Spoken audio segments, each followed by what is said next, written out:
Última Hora.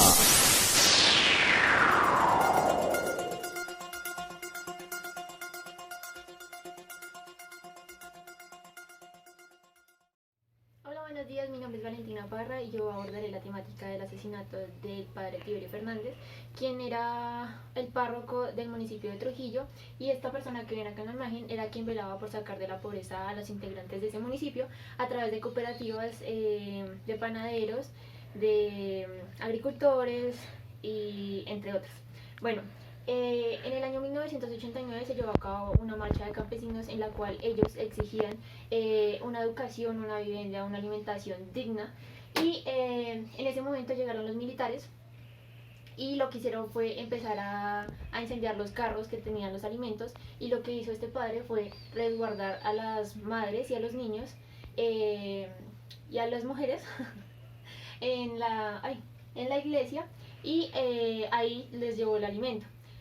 Dado eso, los militares lo ficharon como si fuera un guerrillero.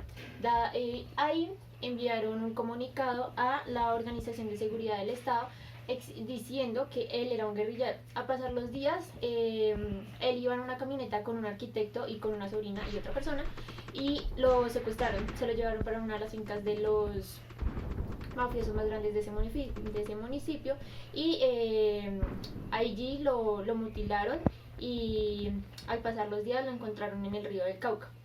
Pues a mi modo de ver es que al gobierno siempre le va a importar de que nosotros, el pueblo, seamos totalmente sumisos a ellos, y que no les interesa de que nosotros estemos bien económicamente, que estemos bien de salud, de educación, porque lo único que les interesa es que nosotros seamos sumisos a las órdenes que ellos tengan, al poder que ellos ejercen sobre nosotros. Entonces lo que él hacía era todo lo opuesto. Él velaba por el bienestar del pueblo, él velaba y exigía por una educación, por sacarlos adelante, y pues el Estado no estaba de acuerdo con esto. Entonces ni el Estado ni los narcotraficantes, entonces lo que hicieron fue callarlo, como nos han hecho, como lo han venido haciendo durante todo este tiempo, callándonos, y así no debería ser no debería ser las cosas.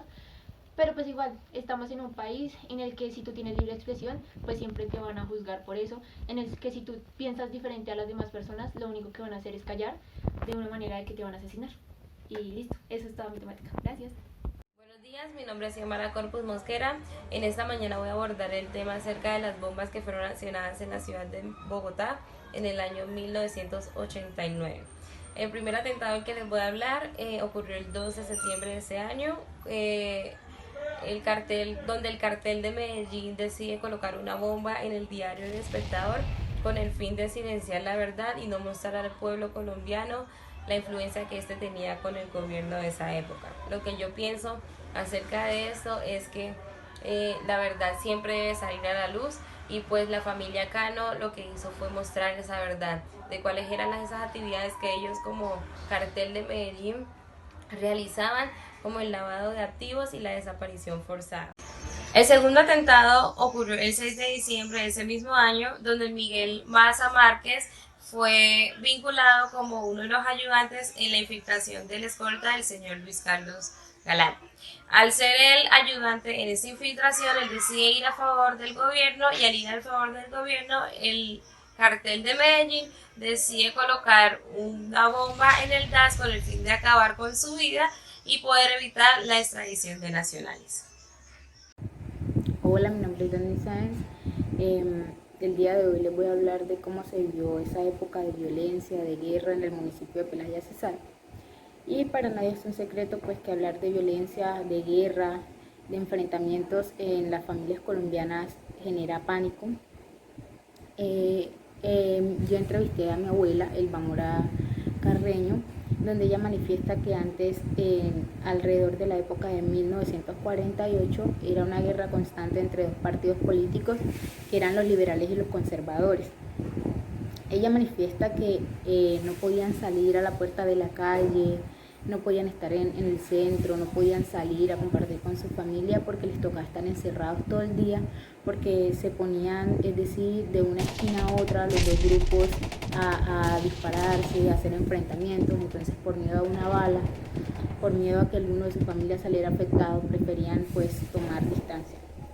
Manifiesta también que los alcaldes que no estaban de acuerdo con las propuestas que generaban esos grupos políticos tenían que enfrentarse pues a lo que ellos decidieran. Uno de esos alcaldes pues no estuvo muy de acuerdo con esas leyes que ellos querían aplicar sobre el municipio.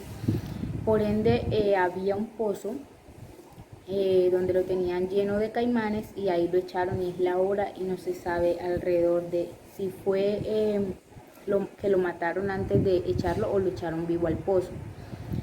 También manifiesta que les tocaba huir de cuando habían enfrentamientos y meterse bajo un río para que pues no los pudieran matar, les tocaba huir del pueblo, les tocaba estar en fincas.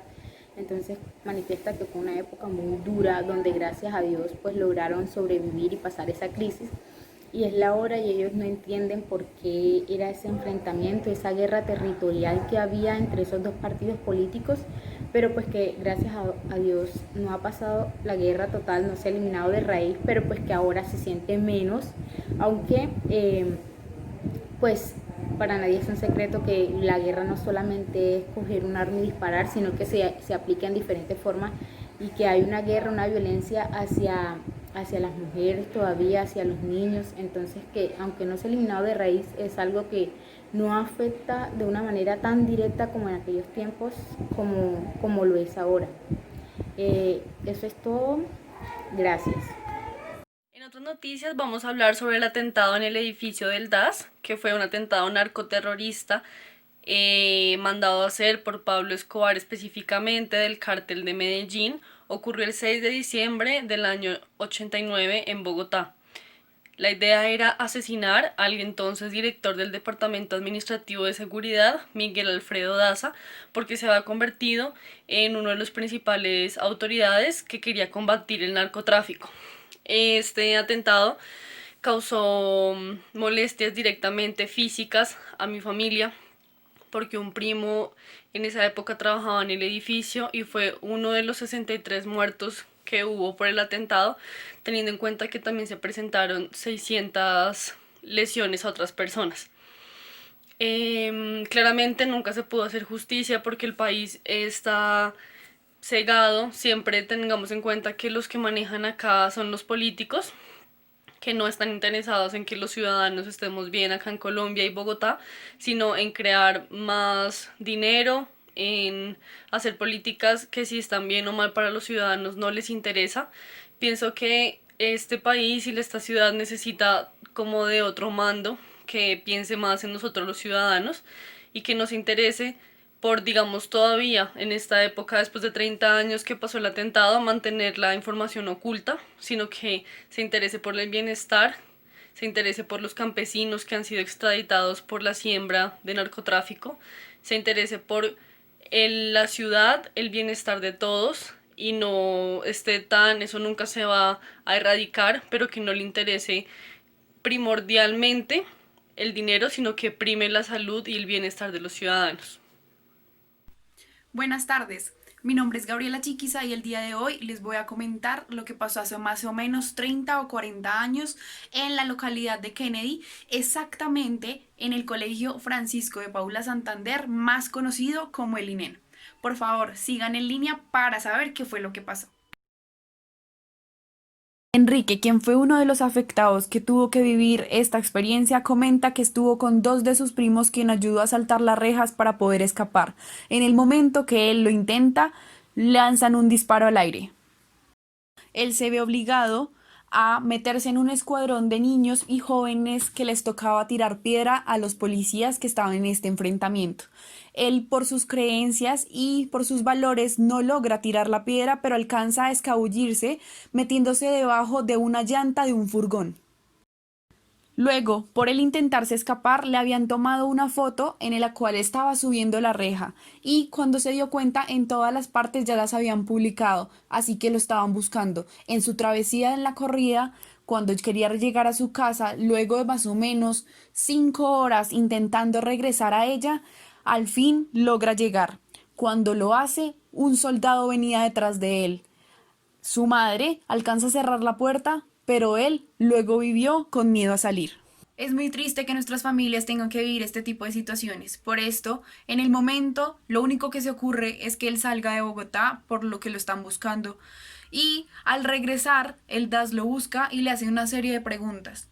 Luego de esto, él lo obligan a reconocer gente que no conoce y lo dejan totalmente exonerado de este caso. Por otra parte, el día de hoy hablaremos de la entrevista que se le realizó a doña Hilda Zenaida Malagón, en donde nos cuenta su punto de vista de los enfrentamientos entre las FARC y las AUC. Doña Hilda Zenaida vivía en una de las veredas entre Pacho y San Cayetano, Cundinamarca, en donde se veía la presencia de las FARC y las AUC, las cuales eran fundadas o creadas por narcotraficantes, en este caso por Gonzalo Rodríguez Gacha, mejor conocido como el Mexicano, quien nació en Pacho y es descendiente de una familia humilde. Él como pachuno ayudó a su pueblo manteniendo diferentes infraestructuras viales y ayudando a las familias pobres de bajos recursos con mercados, ayudas económicas. A raíz de esto, pues de la llegada de las FARC. Hubieron diferentes enfrentamientos entre la AUC y las FARC, ya que no permitían que los campesinos ayudaran o apoyaran al grupo contrario. Doña Hilda Zenaida un día nos relataba que, por ejemplo, las FARC obligaron al tío para que les prestara un burro para transportar los alimentos. Las AUC se enteraron y por lo tanto daban por hecho de que el tío apoyaba a las FARC y tomaron represalias contra él, sacándolo de la casa, torturándolo y posteriormente matándolo. En otro caso, un vecino que vivía con su familia en la parte alta de la montaña, las AUC lo visitaban frecuentemente, ya que ellos lo consideraban un punto estratégico porque se podía ver desde la montaña todos los movimientos que realizaban las FARC. Las FARC posteriormente a esto se enteró y pensaron que probablemente apoyaba o hacía parte de las AUC. Así que secuestraron a su hija, la mataron y la colgaron a un árbol cerca de la casa. Posteriormente a esto, le abrieron el estómago, le pusieron una bomba para que cuando llegara el papá a recogerla o bajarla del árbol, explotara. Es triste reconocer que así como en el caso de doña Zenaida, sucedieron varios hechos en donde mataban, desaparecían o torturaban familiares, vecinos y campesinos inocentes. Hola, ¿cómo están? Mi nombre es Roberto Montoya, soy venezolana y a continuación les quiero contar un poco sobre cómo ha sido vista la paz en Colombia desde Venezuela. Sabemos que entre los años 60 y 70 llegaron distintas noticias de los diferentes grupos armados que se encontraban en Colombia, como pueden ser las FARC y las distintas guerrillas que se peleaban por un mismo territorio y al mismo tiempo reclutaban niños para que hicieran parte de estos mismos grupos. Ahí es como se genera como un sentimiento de tristeza por parte del venezolano y el colombiano, ya que no estamos de acuerdo o nunca hemos estado de acuerdo con ese tipo de cosas, sobre todo que esté relacionado con los niños. Por otro lado, sabemos que el país estuvo gobernado por guerrillas terroristas durante mucho tiempo. Por otro lado, quería comentarles que entre los años 60 y 90, venir a Colombia no era como la opción número uno de ningún venezolano, ya que eso significaba poner en riesgo la vida de uno mismo, ya que en el país predominaba como la inseguridad y el miedo, entonces como que no era una opción estar aquí en Colombia. Por otro lado, Venezuela siempre ha contado con muchísimos colombianos. En el momento en que Venezuela le abre las puertas a los distintos países, entre los cuales se encuentra Colombia, llegaron más o menos entre 5 y 6 millones de colombianos, en donde puedo afirmar que una parte era muy buena, o sea, colombianos muy buenos, muy amables, muy entregados al trabajo, muy gente echada para adelante, como decimos nosotros los venezolanos y como me comentó mi papá. Pero por otro lado teníamos el colombiano no deseado, que es el que se dedicaba como a realizar vandalismos y robos. Bueno, por otro lado, también mi papá comenta que el ser colombiano es ser venezolano en estos momentos. O sea, ¿a qué me refiero con esto? Como que el sentimiento que hay en este momento hacia el venezolano, de que es reconocido como un ladrón, como un narcotraficante, como gente mala, gente peligrosa. En algún momento también Colombia ha tenido ese tipo de como etiquetas que capaz hoy en día se siguen manteniendo. Y ahorita los venezolanos, por malas decisiones, por un mal gobierno, por distintos factores, nos hemos empezado a ganar esas mismas etiquetas que han tenido los colombianos durante muchísimos años. Por otro lado, también podemos comentar que la paz en Colombia entre los 60 y los 90 no fue respetada. No necesariamente significa que hoy en día sea respetada, pero se comenta que desde la llegada de Uribe como que las cosas empiezan a encaminarse de nuevo, o sea, como que Colombia empieza a tomar un camino y por lo menos, no necesariamente digo que Uribe sea el mejor candidato político, pero dentro de todo como que han logrado muchas cosas buenas a su favor, que por lo menos hoy en día uno puede salir a la calle y no siente esa inseguridad, ese miedo de que me puede pasar algo como capaz sucede en Venezuela en estos momentos. Entonces como que de cierta manera han avanzado en ese sentido y es muy chévere. Entonces nada, este era mi punto de vista desde muy el extranjero, desde su país hermano. Entonces nada, espero que les haya gustado el punto de vista. Chao.